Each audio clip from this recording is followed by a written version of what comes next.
Efésios, capítulo 4, versículo 3 e 4. Diz assim: procurando guardar a unidade do Espírito pelo vínculo da paz.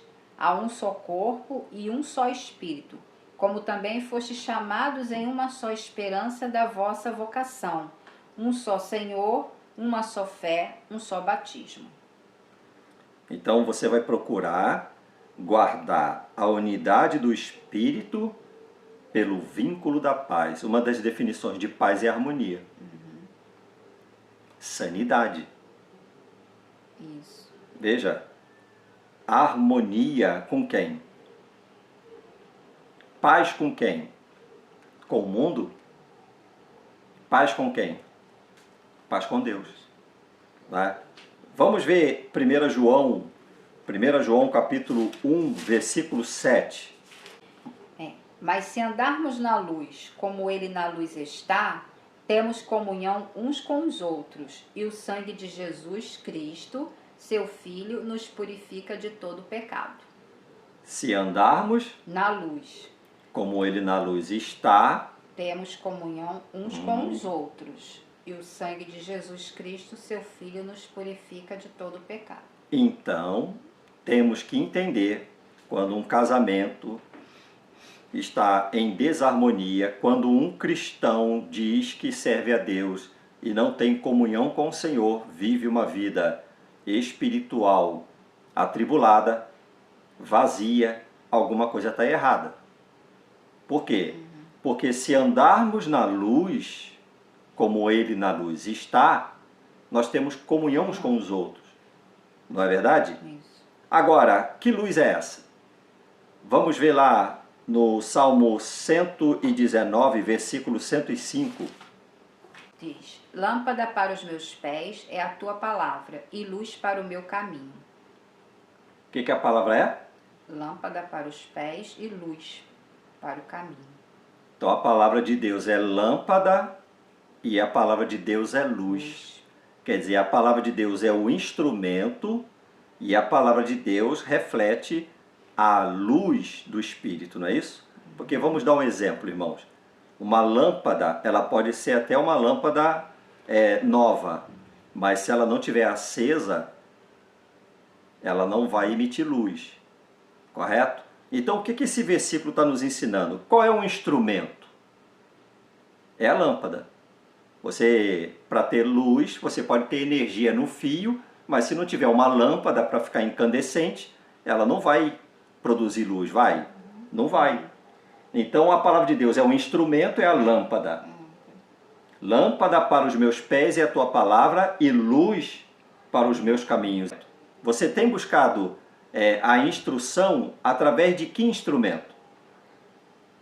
Há pessoas que estão buscando num profeta, estão buscando em conselheiros, entre aspas, pessoas que têm tudo como referência para a vida deles, menos a palavra de Deus. Então, se quer um conselho, tenha a palavra de Deus como a sua bússola. É o que nós temos mais falado aqui. A palavra de Deus está dizendo, ó, ela é lâmpada, ela é instrumento.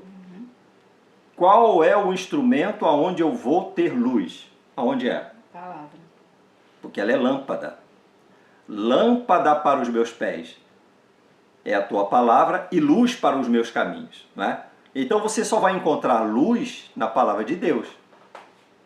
E o que tem de gente aí pelas redes sociais se colocando como profetas e as pessoas estão adicionando esses personagens, eu quero ver o que Deus tem para falar para mim. Entra nas redes sociais porque você quer ouvir Deus falar com você. Aí você vai no canal de uma determinada criatura e Deus vai tomar aquela pessoa para falar para mim. Isso é mentira. Isso é mentira. Isso é mentira, gente. Isso não existe. Na linguagem bíblica, isso não existe. Qual é o instrumento aonde você vai receber luz? Qual é o instrumento, qual é o manual da tua vida? Aí você está lá nas redes sociais, eu vou aqui no canal desse profeta aqui, que ele vai entregar uma profecia para mim, eu vou fazer um pix para ele. entendeu? E ele vai entregar uma profecia para mim. Isso é só para quem gosta de ser enganado. E a palavra do Senhor diz, olha, as minhas ovelhas, elas não seguem o estranho. Se você anda se intoxicando com esse tipo de instrumento e de informação, você precisa avaliar a sua conversão. A sua alma está em perigo, e perigo eterno. Porque o Senhor Jesus disse, as minhas ovelhas, elas fogem do estranho, elas não seguem o estranho. Elas conhecem a voz do Senhor. Então você toma cuidado, se você está brincando aí de pegar informações com esse tipo de fonte contaminada, apodrecida, você está colocando muito mais em risco, sabe qual é? É a sua eternidade. Há algo muito mais importante que está em risco na sua vida do que um momento de você chegar e ouvir da boca de uma fonte imunda uma palavra de direção, de adivinhação para você, não é? Porque lâmpada para os meus pés é a tua palavra e luz para os meus caminhos. Agora veja lá, Magda, no Salmo 119, versículo 130. A exposição das tuas palavras dá luz e dá entendimento aos simples. Viu? Dá entendimento também, né? Direção e entendimento. Porque às vezes a pessoa, eu quero uma direção para minha vida, mas fica orando errado e está entendendo errado a situação. Então ela precisa da Bíblia, da palavra de Deus, para que ela adquira um entendimento correto da situação, para que ela possa pedir de forma correta a Deus a solução. Se você não tiver entendimento, você não vai conseguir orar a Deus da forma correta, para você alcançar a solução que precisa. Porque às vezes você pensa que a solução é de uma forma, mas não é da forma que você está pensando que é a solução para determinado problema ou para a sua vida ou para uma direção que você precisa. Então, à luz da Bíblia, você vai entender a situação que você está passando, você vai saber o que você precisa fazer, né? Qual é a atitude que você precisa tomar e a forma correta que você vai orar. Tem isso também. Entendimento, né? A gente não pode ficar sem entendimento. Sem a luz da Bíblia, o nosso entendimento fica cego e fica sem fruto. Então, irmãos, agora nós vamos ler um outro versículo da palavra de Deus que nos instrui e nos ensina com quem e com o que a gente não deve ter comunhão, tá? Porque nós falamos até agora, né, sobre a comunhão com Deus, a comunhão no casamento, do esposo com a esposa, né, daquilo que agrada a Deus, de acordo com a sua palavra, de acordo com o entendimento que a gente adquire. Agora nós vamos ver o que nós não devemos e não podemos ter comunhão, tá?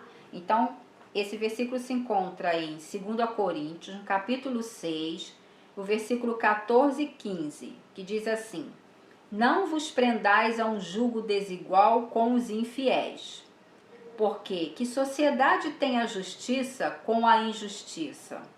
E que comunhão tem a luz com as trevas? E que concórdia há entre Cristo e Belial? Ou que parte tem o fiel com o infiel? O que é que a palavra de Deus está nos ensinando? Que comunhão há entre luz e trevas? Existe? Ou um ocupa o espaço e aniquila o outro, não é verdade? Mas não tem como luz e trevas habitar no mesmo ambiente. Se apagarmos a luz, aqui fica escuro. A luz não fica junto com as trevas. E se nós acendermos a luz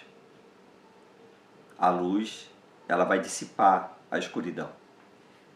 Agora imagina, irmãos, como pode no relacionamento conjugal, no relacionamento entre duas pessoas que se dizem servir, né, que dizem servir o mesmo Deus, têm a mesma palavra como regra de fé para a sua vida, viver em trevas, viver em dissensões. E aí nós estamos colocando a vida conjugal, comparando com a vida de um relacionamento com Deus, porque é isso que Deus fazia no Velho Testamento e no Novo Testamento também. Da mesma maneira, como é que você pode pensar numa pessoa que diz, olha, eu tenho comunhão com Deus, Mas se você vive em trevas, se você tem experiências místicas estranhas, se você acredita coisas estranhas a manifestações de Deus quando não foi Deus quem fez, quando você, de repente, no seu trabalho, no seu dia a dia, seus hábitos de vida não correspondem ao comportamento daquele que diz que está em comunhão com Deus, porque Deus é luz. Se você trai a sua esposa, ou se você trai seu marido, se você é um mau funcionário, se você rouba no peso, como diz a palavra, não é? Que isso é abominação ao Senhor. Se você usa de palavras mentirosas, se você não é fiel à palavra do Senhor, se o seu hábito de vida só é agradável, não é, aos olhos dos irmãos quando você está ali dentro da igreja, mas em casa é uma outra pessoa, lá fora ele é uma outra pessoa, ele age como ímpio, vive como ímpio, se comporta como ímpio, na verdade ele é um ímpio. Por quê? Porque aquele que teve uma experiência real e genuína de salvação, uma mudança de natureza, ele não consegue viver uma vida dupla. Ele não consegue se comportar de uma maneira dupla. Ele é autêntico, ele é genuíno. E essa comunhão que está dizendo aí na palavra do Senhor, não há comunhão que? Não há... que comunhão tem a luz com as trevas. Que comunhão há entre luz e trevas? Depois ele diz, que concórdia há entre Cristo e Belial, e que parte tem o fiel com o infiel. Viu? E aí quem é o infiel aí? Ah, o infiel é o ímpio. Será? Nem sempre, né? Nem sempre. Nem sempre. Porque aquele que diz que é obreiro, aquele que diz que serve a Deus, está sendo fiel? Está sendo fiel? Ah, eu sou um servo do Senhor, vou fazer a obra de Deus. Ah, eu sou uma serva do Senhor, vou fazer a obra de Deus. Você está sendo fiel a Deus? Fiel às regras de Deus? Quais são as regras de Deus para a esposa? Quais são as regras de Deus para o marido? Quais são as regras de Deus para aquele que se diz cristão? Como ele tem que se comportar? O seu linguajar, a sua ocupação, o que deve ocupar os seus pensamentos. Você é fiel à palavra de Deus? E aqui está dizendo, tem comunhão? Que parte tem o fiel com o infiel? Não é o que diz? É o que diz. Que parte tem o fiel com o infiel. Que parte tem? Que parte tem você com Deus?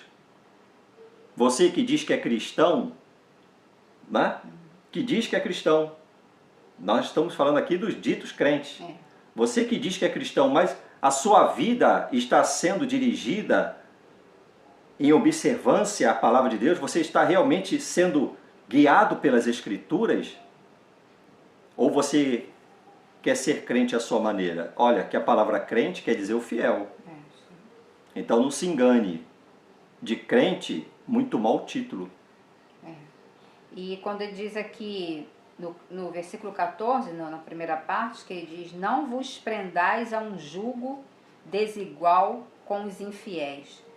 Isso é uma situação que a gente sabe muito de pessoas, né, que estão presas a um jugo, a uma outra pessoa, né, que ela é uma pessoa que não vive de acordo com a palavra de Deus, e aquele que quer ser fiel está preso a um jugo desigual com uma outra pessoa. Há muita tolerância, né, tolerância com o pecado, tolerância com injustiça, porque aqui ele fala também que sociedade tem a justiça com a injustiça. É a mesma coisa, a pessoa monta uma firma e tem dois sócios. Um sócio é fiel nos contratos, né? Ele é honesto com os clientes, e o outro sócio, ele é o contrário.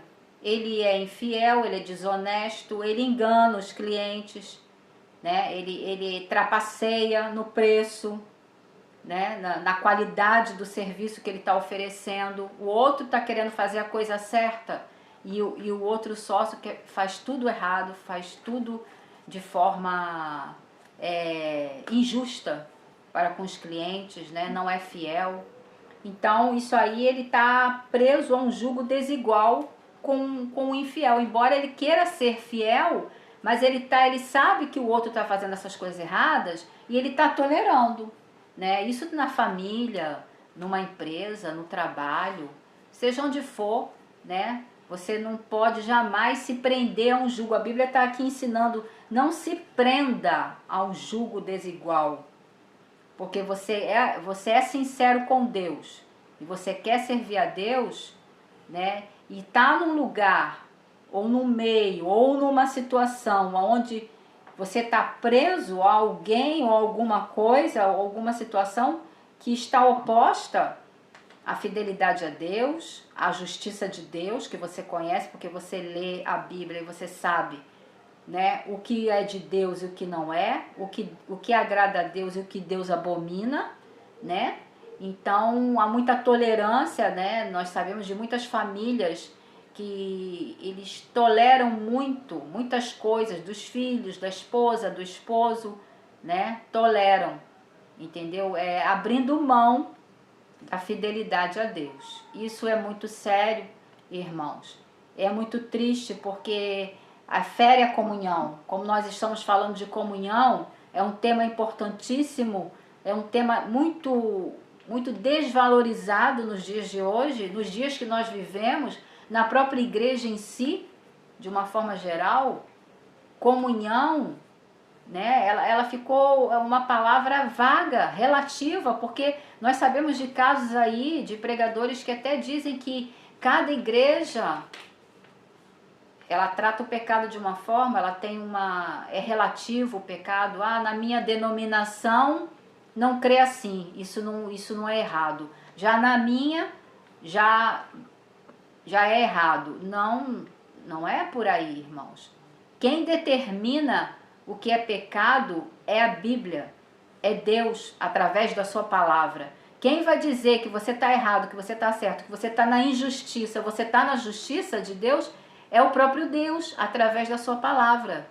E se você não procurar, à luz da Bíblia, reconhecer aonde está o erro, seja na sua vida, na sua família, na sua casa, no seu trabalho, na sua igreja, se você não procurar reconhecer onde que está o erro, à luz da Bíblia, que nós acabamos de ler, né? A palavra é lâmpada, é luz. Se você não procurar conhecer à luz da Bíblia onde está o erro na sua vida, no seu pensamento, no seu coração. Nós fizemos uma meditação do vídeo anterior, né, que falava que o coração com saúde é a vida da carne.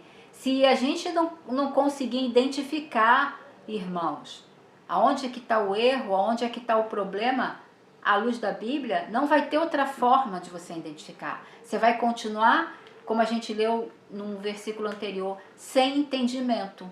E isso é triste, né, irmãos?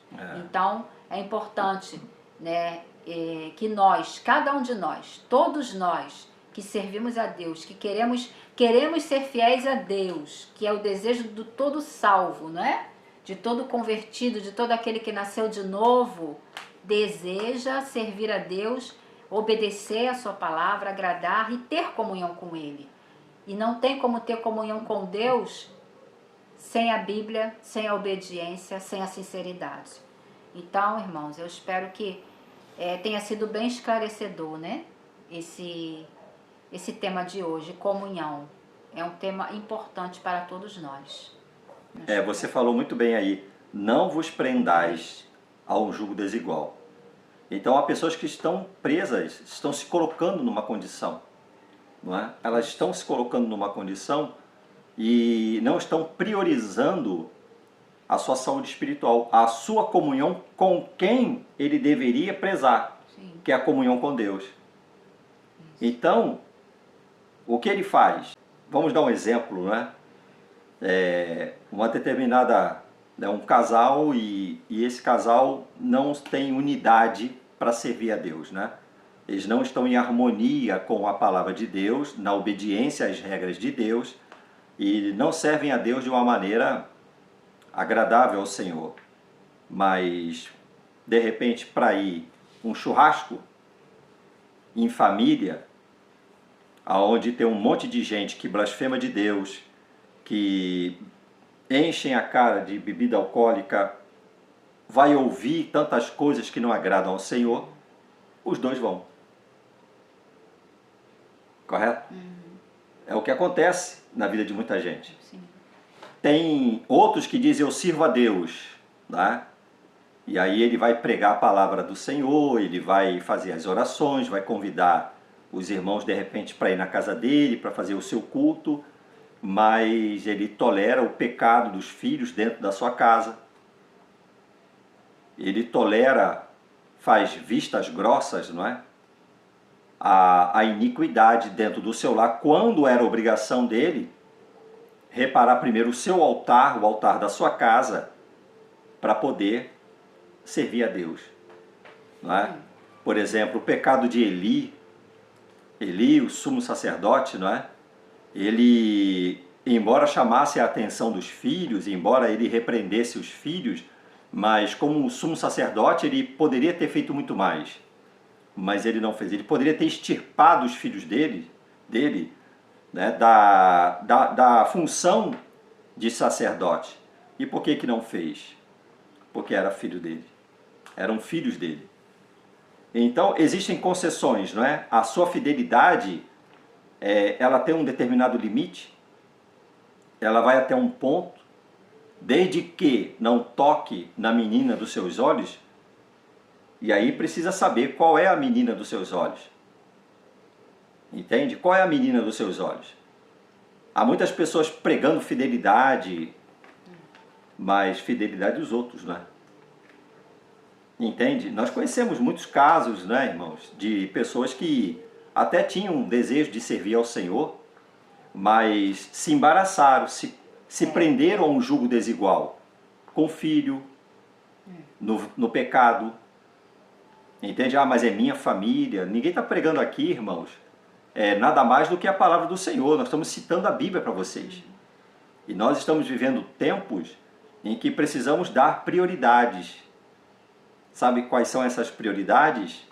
É você preparar a sua própria vida, o seu relacionamento com Deus, começar a nutrir a sua vida com os sadios ensinamentos das Escrituras, para que você não seja intoxicado por tanta coisa que está por aí, sendo oferecida como alimento espiritual, mas na verdade é um veneno. Está matando as almas, está intoxicando as almas, e você precisa estar preparado para o momento do encontro com o Senhor. Então, nós queremos terminar voltando àquela passagem de Amós 3:3. Andarão dois juntos se não estiverem de acordo? Há possibilidade de você dizer que está em comunhão com Deus, servindo a Deus, se você não está de acordo com a palavra do Senhor? Pensa nisso. Exatamente. A gente termina com essa pergunta, que é a mesma pergunta, né, inicial de Amós 3:3. É possível obter comunhão com Deus se não está em conformidade com Deus e a sua palavra? Com certeza, né, não é possível, né? Nós podemos, em alguns exemplos bíblicos, demonstrar essa realidade. Então, precisamos ter esse entendimento e buscar adquirir mais comunhão com Deus em conformidade com a sua palavra. Que Deus abençoe a todos. Fiquem na paz do Senhor Jesus, tá?